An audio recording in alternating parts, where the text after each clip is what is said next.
અનંત કલ વીત્યા આવા ભગવાન સંત ક્યારે મળ્યા નથી.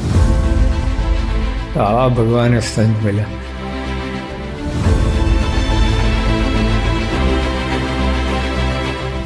ભગવાનમાં સર્વોપરી ભગવાન, અનંત અનંત અનંત કોટી બ્રહ્માંડના ભગવાન. આ પ્રાપ્તિની વાત વિચારવી, બીજા બધા વિચાર કર્યા કરતા. આપણે તો મારા કરીએ, આ કરીએ, રાજીપો છે એમાં, સેવા કરો રાજીપો છે, પૂજા કરીએ, સત્સંગ કરીએ, પણ આ રાજીપો જુદો. તો કરવાનો આ પ્રાપ્તિનો વિચાર કરો, પ્રાપ્તિ સમજો, કોણ મળ્યા છે, શું મળ્યું છે, એનાથી જીવમાં બળ આવશે.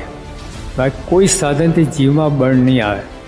અને તો જીવમાંથી બ્રહ્મની અંદર રૂપાંતર થશે. કોઈ સાધનથી કંઈ નહીં થઈ શકે.